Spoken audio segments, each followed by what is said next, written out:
So thank you so much. Once again, summary in 1 minute. Welcome to Colegio Filipino, our residents for Filipino priests, sent by their bishops for another cycle of ongoing formation. After our Bachelor in Philosophy, Masters in Theology before ordination for all priests, some are asked to come over for another cycle of at least 2, 3, 4 years, licentiate, another 2, 3, 4 years for the doctorate. And we thank the Lord for gathering us together in this feast of the Blessed Virgin Mary on her birthday. And we have a lineup of speakers, as you have seen in our website. And beside me, a special welcome to Dr. Leo Selly, my classmate in medical school for 2 years. He was young 1 year below me in Philippine science, but since he studies hard, he catch up with us in medical school.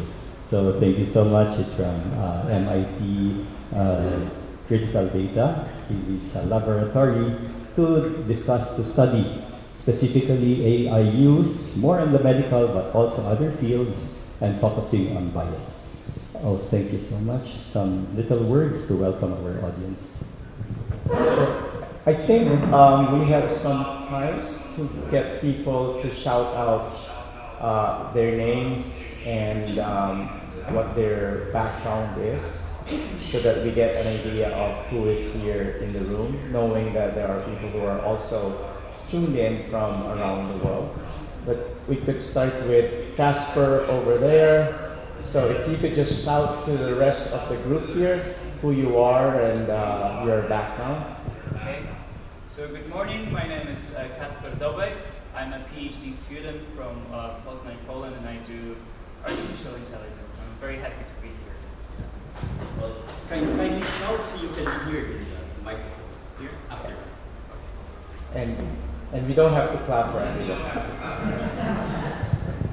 I'm Ben Crockett. I'm from California. I live here in Rome, and I work with the AI tech company Longer, which is a Catholic technology company, and we have an office here in Rome. And we work with the pontifical libraries and universities to digitize their archives and democratize that knowledge, and we use it with AI. So we developed a match student AI, Vulgate AI, and different products.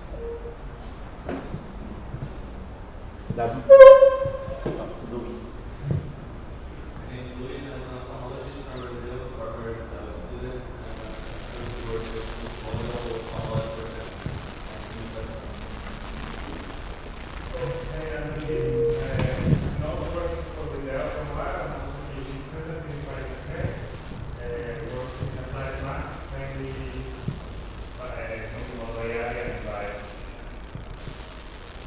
Please. I am Davide Giordano. I came from Governor Revenue Street, and I work in the Commission for the AI guidelines. Nice to meet you.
Hi everybody, I'm Frederick Cotti. I'm a PhD student in biomedical engineering. I'm currently finishing my PhD here in Italy, and I've been working at Leo over the past year. And nice to meet you.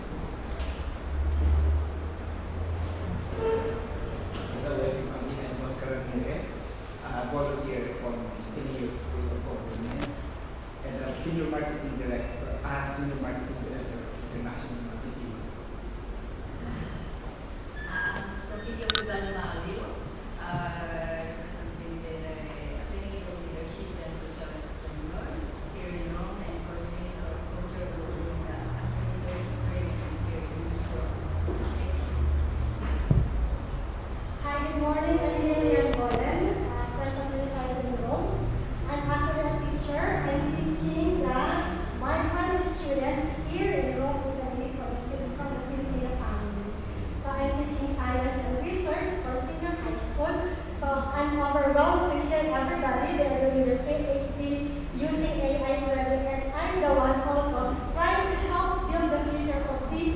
students who are children of migrants here to have a better future and how to infuse AI in their lives and become a part of this to be a better person.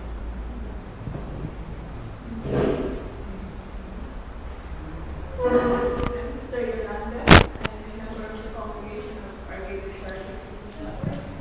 And I'm a member of the morning. I'm Sister Teresa Berta. I'm a member also of Our Lady of Charity of Shepherd, and I'm a congregation coordinating the Sister Maripis, lead group from the Franciscan Missionaries of Mary. I also work in communication. Morning, everyone. I'm Pedro Gabriel. I'm from Portugal. I'm a medical oncologist, but also a Catholic journalist and writer. Good morning, everyone. I'm Pedro Lewis. I'm actually a cybersecurity specialist. I used to work for Smart Communications as a cybersecurity specialist, and my background also deals with IoT. And also, I used to work with tech startups and big companies. Everyone, good morning. I'm Andrew Rizal. I'm a member of the formation team here at Colegio Filipino, and I'm a professor at the Gregorian University. I teach especially on special questions, contemporary questions on mission. Good morning, everyone. I'm James Club, student based here. I'm studying at Gregorian University. I am here to assist. Thank you. Good morning. And we're just doing a brief introduction. Good man. Okay. Okay. Yes. So let's dive into the topic and let's try to come up with what are our goals for this gathering today. I think what we have learned in the last few years is that there's a heavy cost to AI. And the first thing that I would like to do is to review what is that cost. The first cost is opportunity cost. Every investment that is being diverted into AI is invested being taken away from other goals, including addressing poverty, improving education. And we say that this is opportunity cost because in the beginning it's a zero-sum game. The money has to come from somewhere. And are we siphoning the money away from addressing material needs and diverting it into a technology that will ultimately may not deliver its promise? The second cost is environmental cost. I think that has become clear as well. Every time you create an image, it says that you produce enough energy that could light up your smartphone. They say that one language model is equivalent to the carbon dioxide production of 125 round trips between Beijing and New York City. That means that AI is definitely hastening the climate change. The third cause would be what we say the extractivist nature of AI. This is the reincarnation of colonialism because the materials that we use to build the data centers are coming from the global south.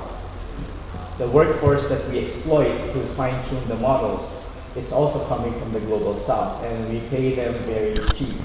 We pay them like $1 to $2 per hour so that they can do reinforcement learning from human feedback. And then in the end, we make money off them. We sell back the AI, even though the materials that were created, that were leveraged to build AI is coming from them. We profit through them by building the AI.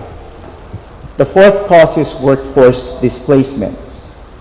The initial estimate is that 1/3 of the workforce will be displaced. And I think it's going to be more than that. If you're not thinking of how you might be replaced by AI, I think that we better wake up. Because a lot of the things that we do on a daily basis can be done better by AI. And of course, the question is what's going to happen to humanity. So the fifth cause is this threat to human agency and human faculty. We now say that there is vibe science, vibe research. We can definitely outsource the entire scientific inquiry, the entire scientific process to AI. And in that case, what would be the role of humans? So the correct question is not, is AI worth it? The correct question is, how could we make AI worth its cost? And for years, we struggled. How do we do that? And in the last year or two, it became very clear. There's only one way for us to leverage the opportunity that is afforded by AI. And that is, it's not rocket science. We need to fix the world. One of my favorite sayings is that every system that cannot be fixed without AI cannot be fixed with AI. So you cannot shoehorn AI into very broken systems. And what AI is providing us is that opportunity to start from a clean slate. What AI has done in the past few years is to out broken systems. Systems for education, systems for innovation, system for regulation. What we now know is that they need to be reimagined. And for reimagination to happen, we need to bring in people who don't think alike together in one room. And that's why we're excited to hear that the people gathered in this building right now are people coming from very different backgrounds. So what is our intention? What is our personal agenda of coming here? The personal agenda is to engage a community that has a track record on social justice, to help the AI community, to make sure that we build tools that will make us better humans, that will make us understand where are humans going to fail, that will make us really yearn for thriving. And we need the help of the Catholic community, because what we have identified as the next steps, there are two of them. The first is to reflect. We call this era the age of reflection. It's not the age of depression. It's not the age of enlightenment. We're hoping that this will be the age of reflection. And the second is learning from history. One thing that we have learned from history is that we never learn from history. But maybe we could change that now. And what are the things that we have learned from history? I'm going to quote the character in Conclave when he said, "Certainty is the enemy of unity." And in the world, we say hubris is the enemy of the good. Time and time again, we have seen how hubris has resisted innovation, has resisted the change in mindset. We saw this when Father Copernicus was excommunicated because he dared to suggest that the sun revolves around the earth. And at that time, people thought that the earth is the center of the universe and everything revolves around the earth. And when he gave some evidence that that is not the case, he was shunned. He was shunned by the Catholic community. And in the end, he spent his last few days in an asylum. We see this over and over again in medicine. When the numerical method was introduced into medicine and physiology in the 19th century, the biggest names said, we don't need the numerical method in medicine. It's not going to advance this field. When the first randomized controlled trial was published in the 1950s, the biggest names said that we don't need randomized controlled trials to determine whether a treatment is effective. The doctors themselves would know that without the need for any randomized controlled trial. So over and over again, we see hubris. And we think that the only ammunition against hubris is reflection. But reflection needs to be done in a room like this. You cannot reflect within your own echo chambers. It's not going to be very productive. Reflection only works when you are surrounded by people who can call you out, who can challenge your ideas. And we think that this is truly the legacy of AI. For the first time, it became very clear that the problems are just everywhere. And that to be able to solve this, we have to leave behind our methods from the previous century. We cannot hold on to anything dearly. I think it's a time for us to really question the status quo rather than doubling on the status quo, doubling down on the status quo. But to be able to do that, we need to come with humility. We need to park our hubris at the doorstep. We need to understand that we all could be wrong. Our understanding of the world could be wrong. So with that, I'm going to pass it back to Father Greg. Maybe we have some, logistical issues in terms of the bathroom. We could tell people where it is, and then we will move on to the next part of our program.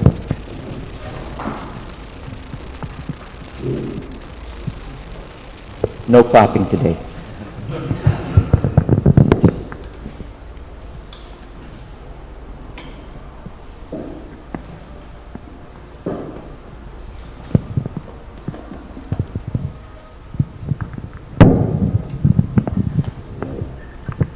So thank you so much, Leo. So we'll try to follow the schedule that we have laid down in the website. More or less we'll adjust, and then maybe we can cut a little the open forum, and then also ask the speakers to, if possible, to shorten a bit if needed. But of course, feel free to discuss whatever you want, and we'll have a little open forum as well after the presentations. So you know where the bathroom is, and then there's coffee at the other side. Whenever you want, just go straight to the other wing. And then also we'll have our snacks later on, lunch, and then snacks again. We'll be divided into small groups. We'll just indicate later on. It could be right outside at the lobby, or in these two rooms right after our hall. Or if you want outside, you may also discuss there if you want. So now I think let's go to the first speaker, Father Andrew Recepcion. He is our spiritual director here at Colegio Filipino, and is also teaching at the Pontifical Gregorian University. His specialization is moral theology. Sorry, he did a bit of moral theology, but now he's also specialized in missiology. Okay, so he has a doctorate in missiology, master's in business administration, and other things. So let us welcome Father Andrew. Welcome.